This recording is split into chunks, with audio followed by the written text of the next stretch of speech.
ሰላም ጤና ይስጥልኝ። ይህ የአንድ ዩቲዩብ ነው። አዳዲስና ሰበር መረጃዎች እንዲደርሷችሁ ቻናሉን ላይክ እና ሰብስክራይብ እያደረጋችሁ አብራችሁ ቆዩ።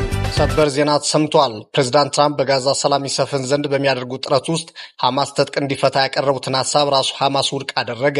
በአሜሪካ በሚመራው የሰላም ቦርድ ውስጥ አንድ የጋዛ ከፍተኛ ተወካይ የሆኑ ሰውም ትራምፕ ለእስራኤል በብዙ አድልተዋል ሲሉ ከሰዋል።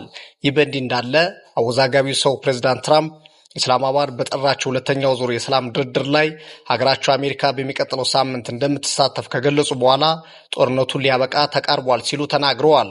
በተያያዘ ዜና እስራኤልና ሊባኖስ ከ3 አስርት ዓመታት በኋላ ለመጀመሪያ ጊዜ የተባለለትን ዲፕሎማሲያዊ ውይይት በዋሽንግተን ማካሄዳቸው ተነግሯል። ይህ የሰላም ውይይትም በኢራን ይደገፋል በሚባልለት ሂዝቦላና እስራኤል መካከል እየተካሄደ ያለውን ጦርነት ለማስቆም መንገድ ይጠርጋል የሚል ተስፋ ተጥሎበታል ተብሏል። በሌላ ዜና ደግሞ ከወደ አውሮፓ ለስደተኞች እፎይታን የሰጠ መልካም ዜና ተሰምቷል። በዚህም ስፔን 500,000 ለሚሆኑ ስደተኞች ህጋዊ የመኖሪያ ፈቃድ በመስጠት ወደ መደበኛ ስራ ለማስገባት የሚፈቅደውን ህግ ማጽደቋ ነው የተሰማው። ወደ ስፖርት ዜና ስናልፍ ደግሞ በአውሮፓ ቻምፒዮንስ ሊግ ግዙፎቹ ክለቦች ከወዲሁ መሰናበታቸው ታውቋል። በቻምፒዮንስ ሊግ ሩብ ፍጻሜ ጨዋታዎች ሊቨርፑልና ባርሴሎና ሲሰናበቱ፣ አትሌቲኮ ማድሪድና ፒኤስጂ ደግሞ ግማሽ ፍጻሜውን ተቀላቅለዋል። ሊቨርፑል በሜዳ 2-0 በሆነ ውጤት በፒኤስጂ ተሸንፎ ፒኤስጂ 4-0 በሆነ ድምር ውጤት ግማሽ ፍጻሜውን ተቀላቅሏል።